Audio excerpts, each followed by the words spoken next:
اگر اردو زبان کی بات کی جائے تو ولی دکنی سے جو سفر شروع ہوتا ہے وہ آتا ہے میر تقی میر تک، اور میر تقی میر سے ہوتا ہوا ناصر اور فراز کی جھولی میں غزل اردو کی آتی، اور اس کے بعد ایک نئی جہت، نئی تہذیب اردو کو ملتی ہے، اور ہم اس خوبصورت تہذیب کو آج کے زمانے میں تہذیب حافی کے نام سے جانتے ہیں۔ بہت شکریہ تہذیب بھائی، بہت شکریہ۔ سب سے پہلے تو آپ شکریہ۔ کا بہت ممنون ہوں کہ آپ نے اپنے اتنی قیمتی وقت کے ساتھ ہمیں ارے سرفراز کیا۔ سلامت رہے۔ تہذیب بھائی، رنگ ہر رنگ میں ہے داد طلب، خون تھوکوں تو واہ واہ کیجیے، جون صاحب نے کہا۔ آپ کے لیے شاعری خون تھوکنا ہے یا ایک عام سا عمل ہے؟ تھوڑا سا مشکل تو ہوتا ہے ہر شاعر اس کو شاعری کے بارے میں بات کرتے ہوئے بہت ساری اذیتوں کی باتیں کرتے ہیں کئی دفعہ۔ تو میرے لیے تو ایسا، میں تو سمجھتا ہوں کہ میرے لیے تو سکون کا لمحہ ہی وہی ہوتا ہے جب میں شعر کہہ رہا ہوتا ہوں۔ اچھا، جب ہم وہ جو اذیت ہوتی ہے نا، وہ مجھے لگتا ہے سب سے زیادہ پیاری ہے۔ جب آپ شعر کہنے کی اذیت میں ہوتے ہیں تو وہ سب سے زیادہ پیاری ہوتی ہے۔ تو کچھ دن پہلے ہی ہمارے ایک دوست ہیں، وہ کہہ رہے تھے کہ آپ لوگوں کو تو صرف شاعر سیدھا سیدھا شعر نظر آتا ہے، لیکن ایک شاعر جب مشاعرہ پڑھنے کے لیے بیٹھتا ہے یا جب کہیں کچھ پیش کرنے لگتا ہے، اس کے اندر پتہ نہیں کیسے کیسے طوفان اٹھتے ہیں کہ یار آگے رسپانس کیا آتا ہے۔ تو مجھے اس نے کہا کہ تمہارے ساتھ ایسا ہوتا ہے؟ میں نے کہا نہیں، میں تو بالکل شانت رہتا ہوں، کیونکہ میرے لیے پہلے ہی آڈینس تیار ہوتی ہے۔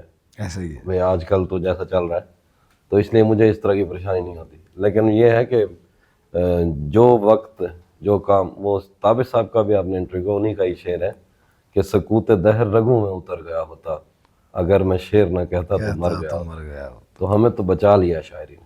اچھا، بچا لیے۔ آپ کی کئی اشعار ایسے ہیں جس میں جدائی کا دکھ ہے اور ایک کلک ہے بچھوڑے کا۔ تو میں نے اکثر مشاعروں میں دیکھا، آپ کوئی شعر سنا رہے ہیں تو کسی نوجوان کی آنکھوں میں اشک آ گئے۔ کبھی اپنے ساتھ یہ کیفیت گزری ہے کہ شعر لکھتے ہوئے آنکھ چھلک پڑی؟ نہیں، ایسا شعر لکھتے ہوئے تو مجھے نہیں یاد، لیکن گریا ویسے تو اچھی بات ہوتی ہے، کر لینا چاہیے اور خواہ کر لینا چاہیے۔ رونا نہ بھی آ رہا ہو تو بندہ تھوڑی دیر کے لیے رو ہی لیتا ہے۔ مجھے کوئی فلمیں دیکھ کے رونا آتا ہے، مووی دیکھتا ہوں نا، کوئی فلم دیکھ رہا ہوں، اس میں کوئی ایموشنل سین آیا، اس میں رو پڑتا ہوں۔ آخری بار کس مووی نے رلایا آپ کو؟ میرے خیال سے تو ابھی گارگی فلم دیکھی ہے، گارگی۔ اچھا، وہ تامل فلم ہے گارگی، تیلگو ہے میرے خیال سے، پتہ نہیں، میں نے تو ہندی ڈب میں دیکھی، تو اس کو دیکھ کے میں بہت رویا ہوں۔ اچھا، شاعری کے حوالے سے اگر بات کی جائے تو شاعری کا اور موسیقی کا بڑا اٹوٹ رشتہ ہے۔ بالکل۔ تو موسیقی پسند کرتے ہیں اور تنہائی میں اکثر کس کو سنتے ہیں؟ ہاں، موسیقی ہو یا شاعری ہو، یا وہ جیسے پلیٹو نے کہا تھا نا کہ پہلے بچوں کو، پہلے اس نے کہا تھا کہ میتھ سکھانی چاہیے، ارتھمیٹک سکھانی چاہیے، ساتھ اس نے کہا تھا پھر بچوں کو نا موسیقی سناؤ کیونکہ اس سے ہارمنی پیدا ہوتی ہے خاص طرح کی۔ تو سیم شاعری بھی ایسی ہے، وہ آپ کے اندر ایک خاص طرح کا ٹھہراؤ اور ترتیب آتی ہے، بیلنس آتا ہے شاعری سے یا موسیقی سے، ان چیزوں سے۔ تو مجھے بھی میوزک جو ہے وہ مجھے کسی طرح کا بھی پسند ہے، یعنی عام روٹین میں لوگوں کو یہی لگتا ہے نا کہ ایک شاعر ہے تو وہ غزلیں سنتا ہوگا مہدی صاحب کی، تو مہدی صاحب کی غزلیں بھی بہت سنی کیونکہ انہوں نے میر صاحب کو گایا ہے تو وہ تو اچھی لگتی ہیں۔ باقی کچھ بھی سنتا ہوں، ادت نارائن مجھے ایک ٹائم بہت پسند رہے، آج بھی پسند ہے۔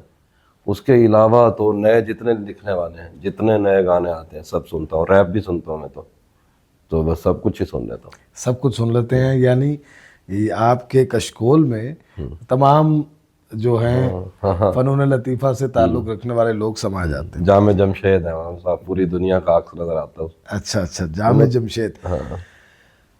ایک رجحان بڑا کم ہو گیا ہے کہ ہمارے ہاں پہلے یہ ہوا کرتا تھا کہ غزل لکھی فراز صاحب نے اور اسے مہدی صاحب نے گا دیا۔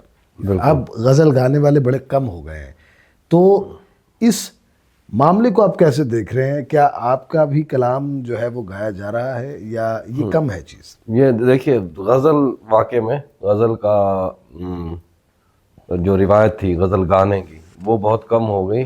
آپ بالکل صحیح کہہ رہے ہیں.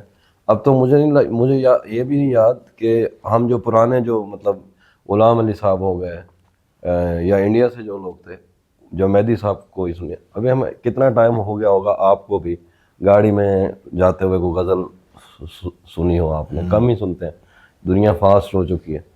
لیکن یہ ہے کہ ابھی کچھ لوگ جیسے ذیشان علی ہیں نا, ہمارے دوست ذیشان علی جو ہیں, انہوں نے مطلب غزل کو دوبارہ دیکھا ہے. ان کی وجہ سے کچھ لوگ اب غزل کے ساتھ جڑنا شروع ہو گئے ہیں, بالکل ایسا ہی. اور کچھ لوگ غزل پسند کرنے لگ گئے ہیں.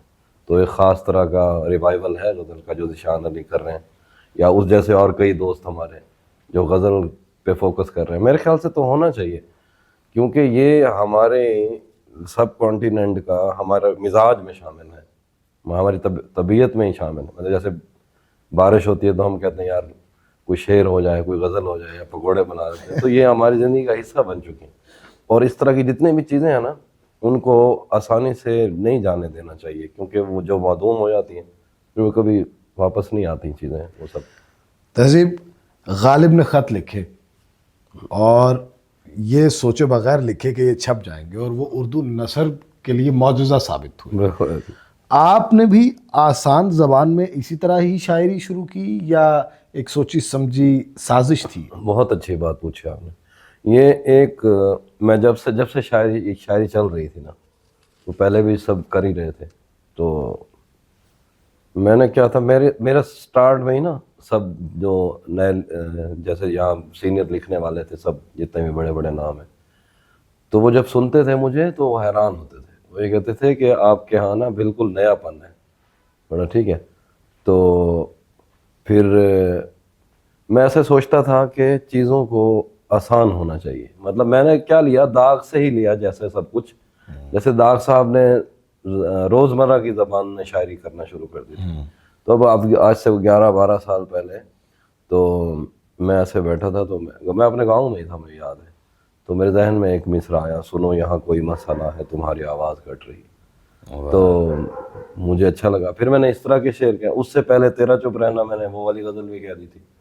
تو یہ جو غزلیں تھیں یہ اس سے پہلے اردو شاعری میں مطلب اور بہت مثالیں ملتی ہیں, لیکن اب جو جدید دور ہے ویسا کوئی کہہ نہیں رہا تھا.